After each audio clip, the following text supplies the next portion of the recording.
Hoi hoi, welcome back. Today we're going to do something a little different. I want to talk about everybody's favorite building in the world, the Ghostbusters Firehouse. Nope, not that one. It's the real Ghostbusters Firehouse. Not that one either.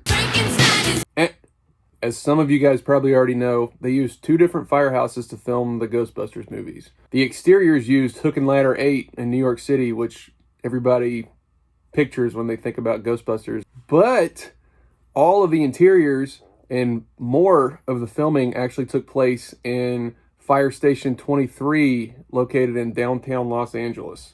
So today, we're going to go into the history of that building. So buckle up.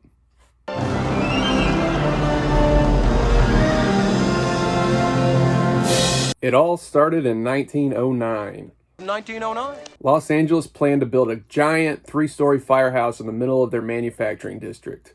The building was finished in 1910 at a reported cost of $53,000, which is roughly $1.5 million in 2021 dollars. When it was completed, it was super luxurious, like the Titanic of firehouses. The interior featured imported Italian tile, French beveled glass mirrors, paneling of Peruvian mahogany, and sanitary arrangements for the horses in their stalls. Yeah, horses. We'll get to that in a minute.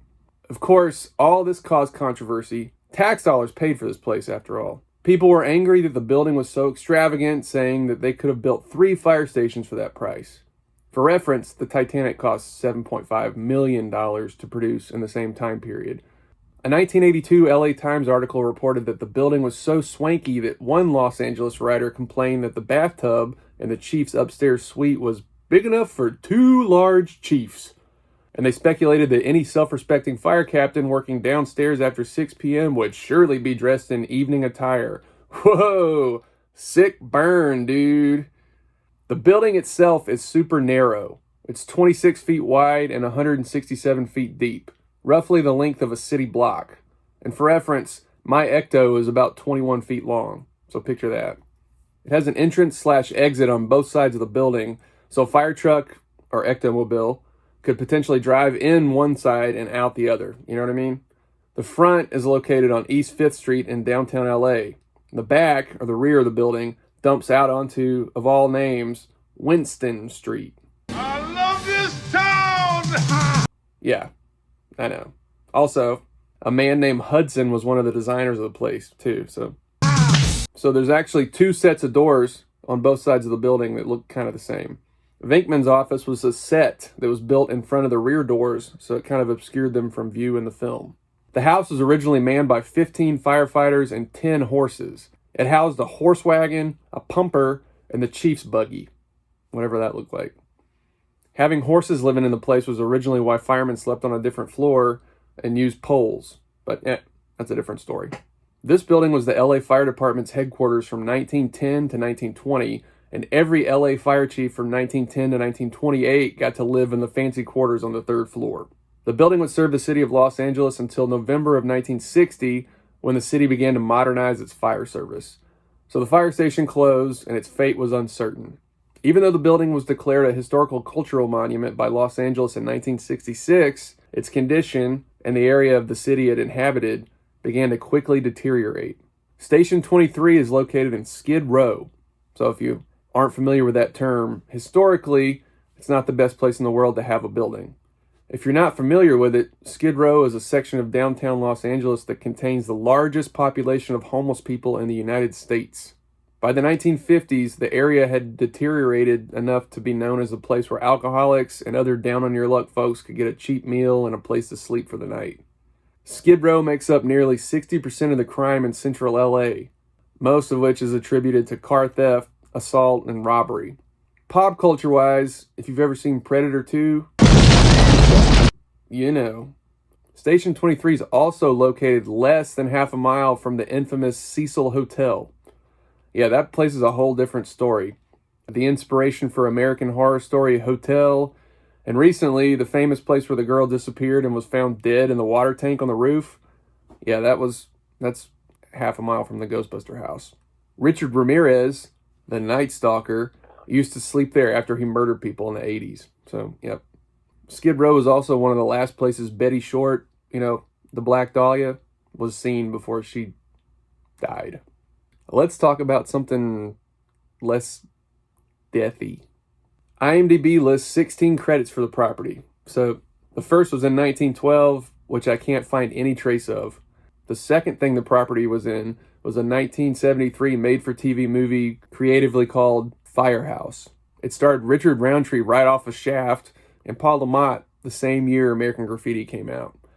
The entire thing's on YouTube if you're interested in it. Watching clips from it, you can tell right away that the house looks decent.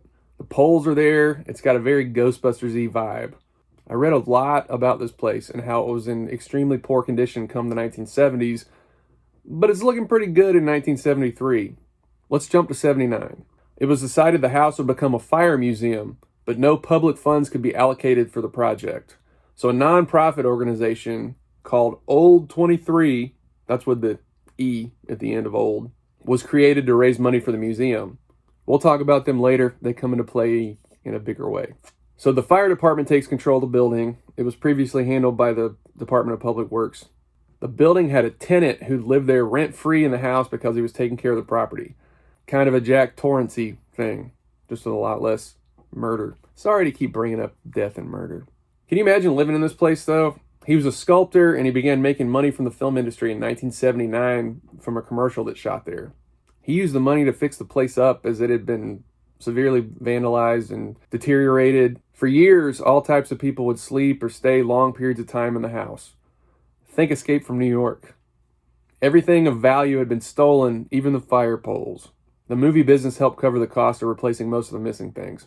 So the Old 23 nonprofit found out about the film fees and they started taking a cut. Sounds more like a profit than a non.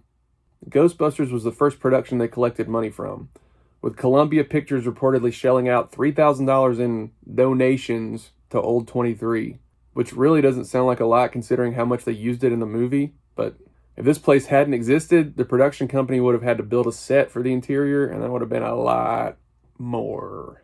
Oddly, I can't find any vintage photos of Hook and Ladder number 8 from the 70s or the 80s. The New York station. But for years, I've kind of thought that the doors on the New York house, the ones we all broke on our Firehouse playset when we were kids, were fake. I'm going to postulate that they were put there for the movie just to match Station 23's doors. If you look at that 1996 Seinfeld episode that had the Ghostbuster house in it, it had the roll-up red door already, so... But back to 23. All the interiors for the movie were filmed on site. So everything that happened in the Firehouse in the Ghostbusters movies happened in Old 23. Even the actual basement of the building was used for the scene where Walter Peck and the protection grid. The birthday party from Ghostbusters 2 was even shot in the Firehouse upstairs. Several references state that the first scene it was featured in the movie was the actual condition of the building when it was found by location scouts. I feel like the place was a little nicer than that. They might have dressed it up a little bit for the production. Someone was living there, and they replaced the fire poles with money they made from TV and commercials, so I'm sure the place was looking better than that, but who knows. So Ghostbusters came out, and it was a huge hit. The caretaker that was living there moved out in 1985 and was replaced by another man who lived on the third floor and continued to lease the place for film shoots. This is what's always driven me crazy, all right? So Ghostbusters comes out, it's a huge hit. Everybody on the planet's seen it. So why would you want to film your movie there after Ghostbusters? Knight Rider, Big Trouble in Little China. I mean, The Mask used the crap out of it. Anytime I see the building in another movie, it just ruins the movie. It takes you right out of it. It's like using the exterior of the White House for your film and trying to play it off like it's a place in the suburbs. Hey, this is my house. The money that changed hands between production companies and the fire station would not always be logged or accounted for. Big Trouble in Little China reportedly paid $500 for a day's shoot, but the money was never deposited anywhere. The city owns the Firehouse. The nonprofit by 1995 had banked over $200,000, primarily just from renting to movie studios. And they built the museum that they were raising money for in a completely different fire station. And they didn't turn a dime over to the city. Over 90% of the money was in cash too, and it was controlled by the fire chief of Los Angeles and the deputy chief. Scandalous! The LA Times blew all of this apart in 1995 with an expose that caused a lot of problems for the fire department. Who knew the Ghostbusters house had all this stuff going on behind the scenes? At one point in the early 90s, the city proposed selling the property, but the fire department reported that the building was in too bad a shape to consider that. Because they were profiting from it and didn't want to ruin their revenue stream. Today, the building's getting a lot worse. Just check out the Google Street View of the place. It's not pretty. Many people have gotten inside and taken pictures or video. You can see this on Google or on YouTube.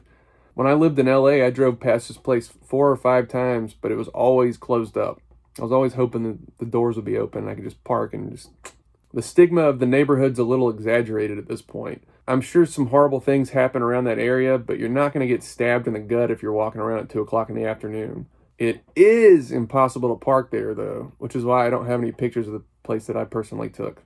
A 2018 article claimed that the property will soon be renovated into a children's arts center for kids under the age of 18. They also apparently turned down a Netflix offer to film inside the house because the roof is in danger of collapsing and the building is still full of asbestos and lead paint. Looking at the company's website that's doing the redesign, though, they're already well underway.